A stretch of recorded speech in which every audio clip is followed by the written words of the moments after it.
हरे कृष्ण दोस्तों, आइए आज सूर्य नमस्कार का प्रयास करते हैं, जिसमें पूरा 12 आसन होते हैं और स्टेप बाय स्टेप 12 आसन का प्रयास करेंगे। तो आसन शुरू करने से पहले हम सबसे पहले ताड़ासन में जाते हैं। ताड़ासन है हाथों को इंटरलॉक करिए और हाथों को ऊपर की ओर खींच दिए और पैर की उंगलियों के बल खड़े रहेंगे पंजों पे। इससे क्या होता है, पैर के पंजों में जो हमारी छोटी छोटी सी नस है वो सारे खिंचता है। फिर से ताड़ासन, फिर वही पैर की उंगलियों पे खड़े रहेंगे, बिल्कुल पंजों पे देखिएगा, बिल्कुल उंगलियों पे आगे की ओर बिल्कुल खड़े हैं। एक बार और ताड़ासन। इस आसन को करने से बॉडी फैट तो घटता ही घटता है, साथ में जिनकी लंबाई नहीं बढ़ी है उनकी लंबाई भी बढ़ जाती है।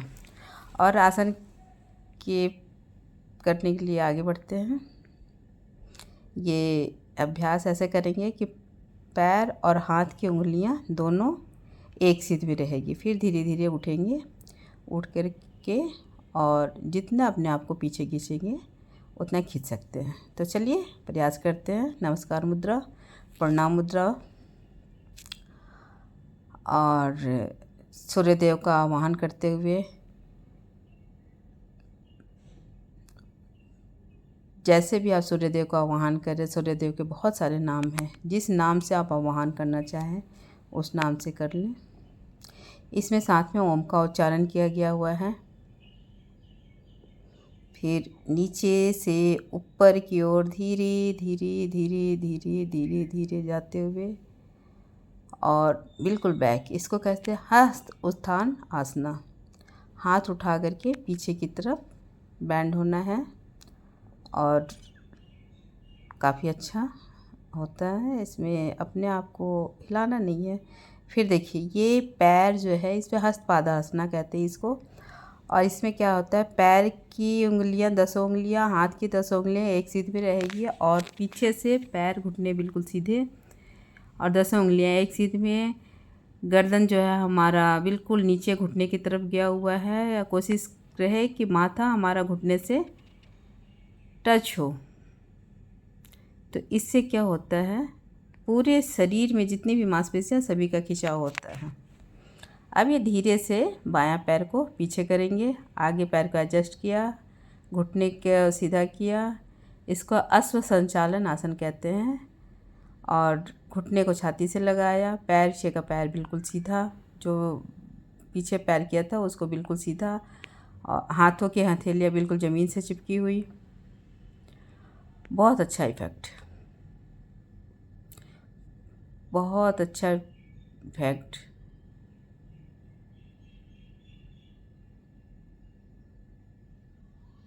अधोमुख श्वासन। अब ये आ गए पर्वतासन में।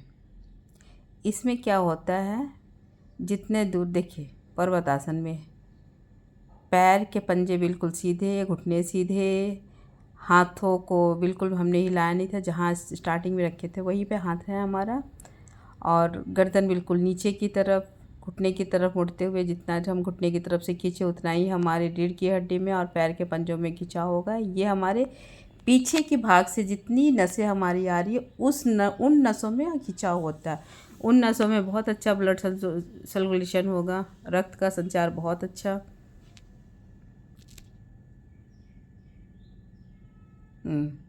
पर्वतासन, थोड़ा सा पैर हिला करके अपने आप को एडजस्ट करें। अब ये आता है संतुलन आसन। संतुलन आसन में पैर के पंजे की उंगलियों पे खड़े होकर के आगे की तरफ बॉडी को खींचना है, ताकि पैर की जो नसें हैं उसमें खिंचाव हो और पीछे के पैर से जितनी नसें आती है वो सारे दिमाग से कनेक्टेड होती है। कोशिश तो किया जा रहा है कि अष्टांग आसन करें। हाँ, ये अष्टांग आसन आ गया। पैर के पंजे, घुटने, छाती, ठुड्डी, चिन सब शरीर से चिपका हुआ मानो सब अष्टांग आसन में। साष्टांग दंडवत प्रणाम धरती माँ को। फिर हल्का सा अपने आप को पुश किया और फिर आगे की तरफ फॉरवर्ड बेंडिंग के लिए आगे की तरफ पुश किया, धकेल दिया अपने आप को आगे की तरफ।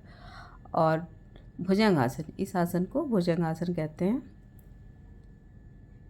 जिसमें आगे का कमर का भाग बिल्कुल देखिए ऊपर की तरफ है, रीढ़ की हड्डी में पूरी खिंचाओ।